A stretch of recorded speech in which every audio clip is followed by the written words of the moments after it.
Wham Jam Shang-A-Lang written by PKANON. Tomfoolery a miracle writheth within your restless maw, no less than an actor. Candied divinity. The corners of your mouth curl devilishly of their own volition as the buds on your tongue throw themselves into every last speck of the wondrous ambrosia. You cannot be without it. You cannot live without it, this balm for your very soul. Should its presence leave you, you cannot say what would become of you. Whatever God presides over this world, and all others, must be tender of heart indeed.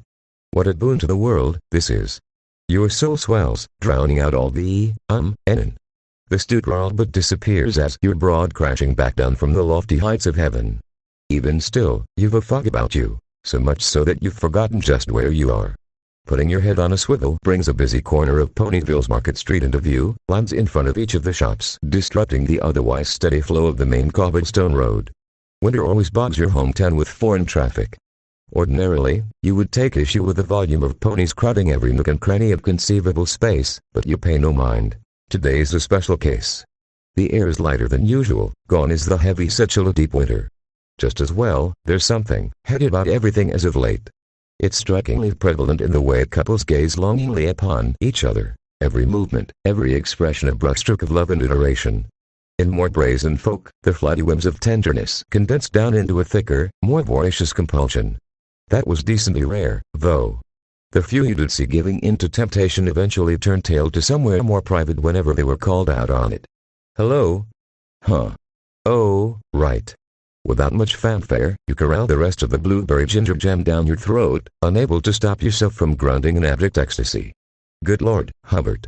I mean, wow, a grin overtakes his previously perturbed features. I'm glad you like it, he says, screwing the lid of the jar shut. Considering it's a gift, it's on the house. He slides the jar over to your end of the counter, where it's taken into your eager clutches. Free. Is he insane? He should be charging 30 bigs for this jar alone. Hugh, dude, you gotta let me pay for this, you bargain. It's too good to just give away like that. He shakes his head. It's not from me, actually. Rainbow Dash stopped by a few days ago and custom ordered it herself, said to give it to you whenever it was ready. The heavenly gem's origin gives you pause. She must have felt bad about not being able to hang out before she went on tour with the Wonderbolts. It had happened before, and she'd always tried to make it up to you, but an actual, tangible gift? Call yourself surprised. You'll have to get something for your Winmore whenever she gets back. She really did all that? Yep. Shoot, she even wrote you a letter to go with it. He procures the carefully folded envelope from below the counter and slides it over as well.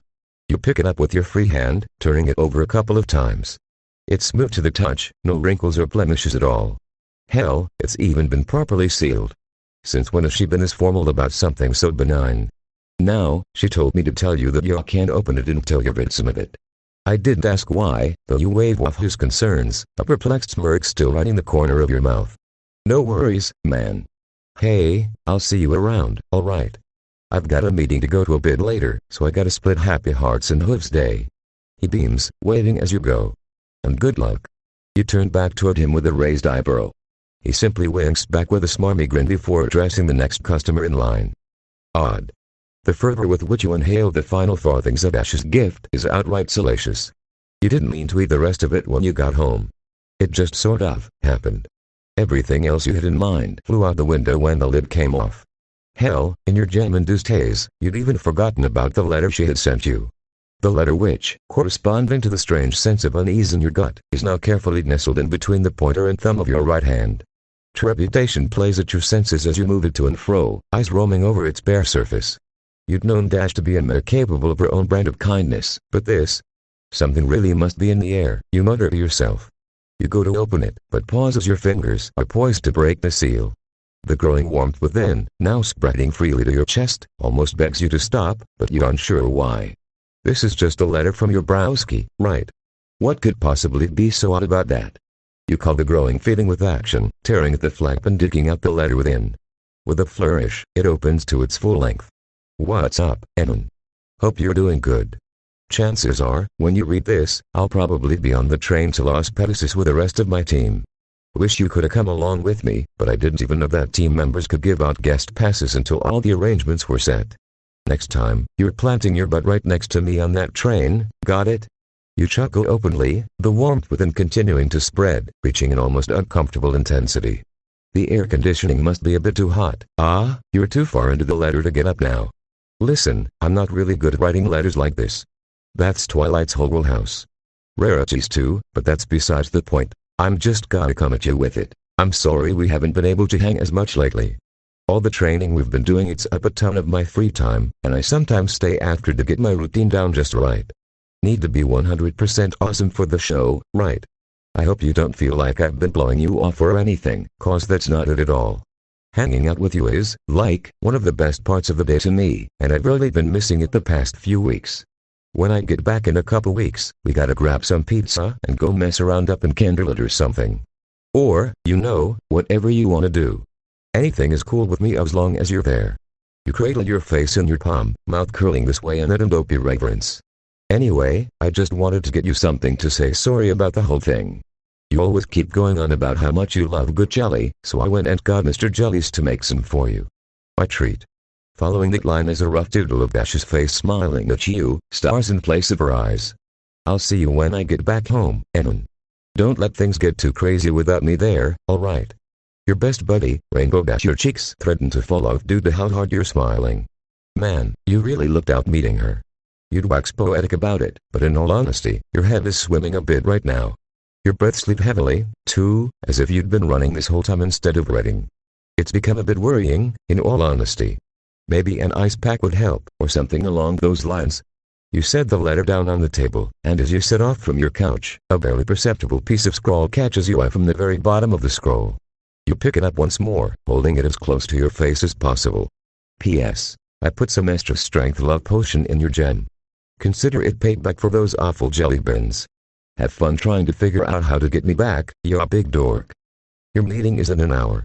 Twilight's monthly friendship meeting, the meeting that's never called off, no matter what. The meeting that the Royal Sisters just so happened to be sitting in on today. That meeting.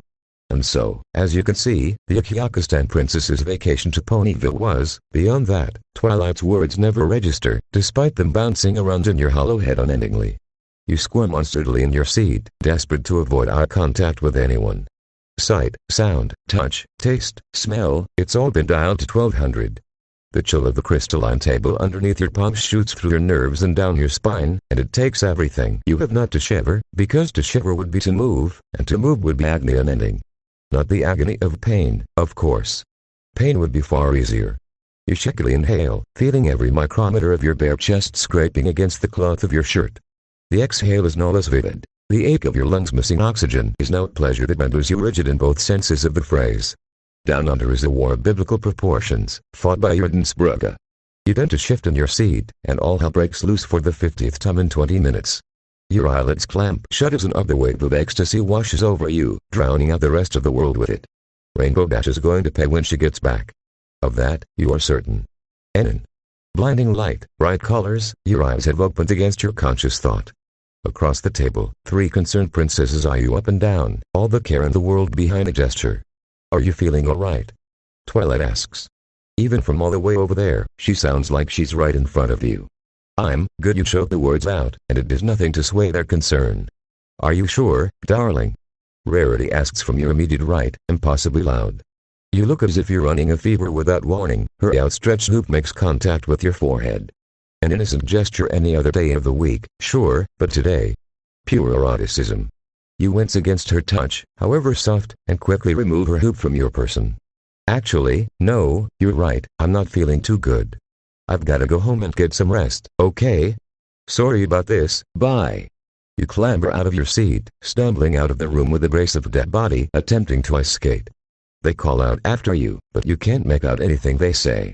As you race down the halls and out of the castle, you know one thing to be absolutely certain. Rainbow Dash is going to pay when she gets back. The 8 mouse sit, dumbfounded by an sudden exit. I don't want to be rude or nothing, but, Applejack finally chimes in. Y'all smelled him too, right? Luna blinks a few times, unsettled. The blush on her face is plain as day. We didn't know humans had a rough cycle. Thanks for watching, and if you enjoyed the